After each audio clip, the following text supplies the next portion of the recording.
Hello everyone, welcome to the video, and today we're going to be going over a full Apex Predator in-depth Octane guide. But before we get into the video, I would like to ask you guys to not only drop a sub here, but to follow me on Twitch. I will be putting the link in the description, and it would help me out a lot, and I would really appreciate it. So with that being said, let's get right into the video. So the first thing we always talk about is just the Legend's actual abilities. So obviously Octane's passive is that he regenerates health over time.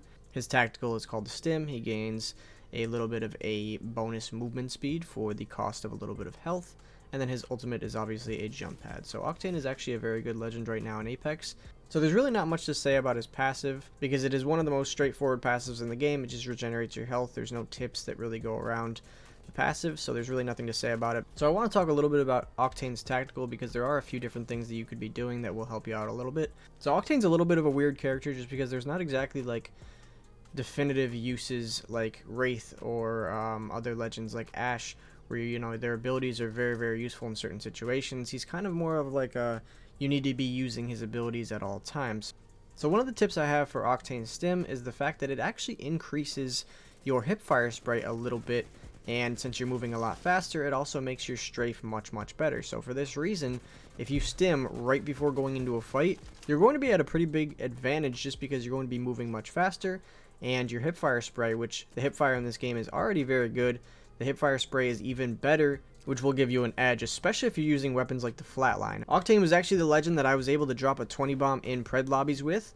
I was literally using the R301 in flatline, and I would stim onto teams, jump pad onto teams, and when I was stimming I would just hipfire the flatline, and since the flatline has so much ammo and damage, with the increased hipfire spread, you are able to just mow down people very easily and win your ones. And paired with the extra strafe speed, because you're not aiming down sights, and the stim speed, you move very quickly and do so much damage, and it's very hard to track. So Octane is a very good aggressive legend, and you just want to make sure that before you're going into 1v1s and gunfights that you stim.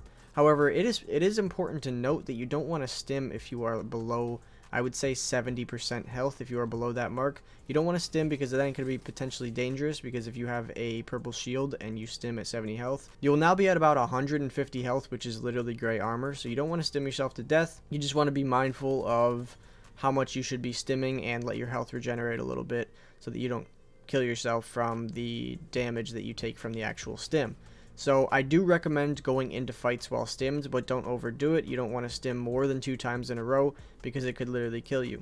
So that's one of the things I want to talk about, is basically as a rule of thumb, you never want to stim more than 2 times in a row, just because it does take a large portion of your health, and you just don't want to get that low on your health, because if you have gray shield, you'll be basically at about 100 health, which is very bad. That is essentially having no shield and full health, and you really don't want to be running around with that, because you can get fried very easily and killed very quickly.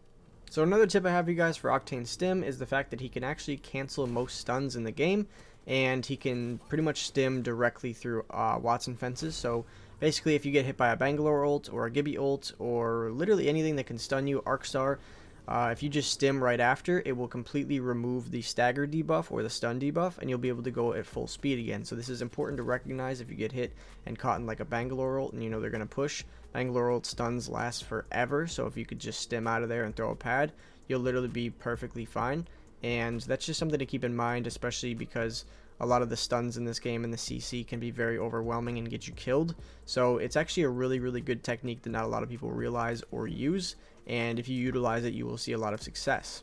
Another small tip I have for you guys for the stim is that if you are on heals, if you're hitting a Phoenix kit or a med kit, just stim right before it pops, and that way you get a free stim off, because obviously the stim takes a little bit of health away, but if you're about to finish up your med kit, it will just regenerate all of the health anyway. So if you're hitting a Phoenix kit or a med kit, just pop a stim right before it goes off, and that way you will be able to get that free stim. Another thing I would recommend you guys not doing is stimming while in zone. This will drain your health a lot faster, and since you do not regenerate in zone, it's important to not do that, especially if it's in round 2, because you will actually not make as much distance as the health that was taken away, so it's really just not worth it. So the last thing I want to say about the stim is that actually it really scales very well with movement. So if you have better movement, you're going to see a lot of success with Octane in general, just because of the stim and the extra movement speed. So if you've watched anyone like Stormin, you understand how much movement you can actually do mid gunfight while you're using the stim. So it's just important to make sure that your movement is on point while you're playing Octane, because you're going to be able to benefit, much like Horizon, you're going to be able to benefit a lot more from the stim than you would if you weren't utilizing some movement techniques. So the next thing I want to talk about is Octane's jump pad, and this is a very useful ultimate. It regenerates very, very quickly. I think it's the fastest charging ult in the entire game. I could be wrong. Mirage's might be a little bit faster, but nevertheless, it is an amazing ult. So one tip I have for Octane's jump pad is to not waste it. A lot of times people will just throw it down randomly just so they can get to the next looting spot faster. And whereas this does make your life a little bit easier in terms of convenience and looting, it is not recommended just because at any point someone could pull up on a third party and you may need the jump pad to get out of a situation.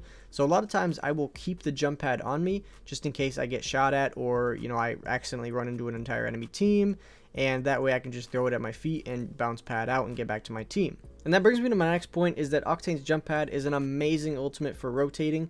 You do get shot out of the air a little bit, but if a third party comes up and you have the jump pad, you can successfully get your entire team out. Also, another thing to note is that you can bounce pad your teammates. You can throw it pretty far.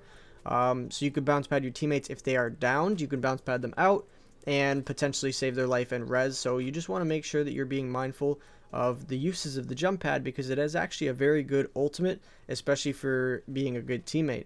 Another use of Octane's jump pad is to take out door campers. So a lot of times, as you guys may know, people will camp doors, and Octane's jump pad is actually really good for stopping this, because if you throw it directly on the door, it will pretty much bounce them off of it, and you will be able to walk in for free. Now the bounce pad will still be there, so you'll have to bounce pad in and fully commit on the fight, but nevertheless it can get them off the door. However, there is a little bit of a glitch where if you throw it down, it'll just break immediately, and sometimes doors do break jump pads, so you just want to be careful of that and just understand exactly where you need to be placing it, and that way you can bounce someone backwards and go right in and fight them that way. So another thing I want to note about the jump pad for all of the M&K players, I am not an M&K player myself, but tap strafing is incredibly useful on the jump pad, so you definitely want to learn how to tap strafe if you are an Octane main. It is going to benefit you so much, because the bounce pad is perfect to tap strafe on, and you can do insane movements and get away from people very easily. So you just want to make sure that you practice that. It is going to be one of the most important things as an M&K player Octane main that you're going to need to familiarize yourself with, and I promise you it's going to be so worth learning, and you will see so much uses out of it. However, there is a little bit of a technique on controller that you can do where it's not really an entire tap strafe, but as you can see here by the clip on screen, you can kind of move a little bit to the side, and basically all you need to do in order to do this is just hold the direction in which you want to go. So in this case I held left, and then right before you're about to jump, just swing your camera left in that direction as well. It's a little bit difficult, but once you get the hang of it, it's not so bad. So you just want to practice this just because you could get a decent strafe, and it's pretty much the closest you can replicate a tap strafe on controller, and it could be very helpful, and I've found it very helpful myself as a controller player. So using a jump pad mid-fight could be very useful, but only if you know how to tap strafe, just because you can do some pretty crazy movement like I said. But other than that, you just want to save it for rotating and the other uses I talked about in the video. So that's pretty much it for today's video. I really hope this video helped you guys, and if it did, drop a like. But that's pretty much it for today, so thank you guys so much for watching, and I will see you next time.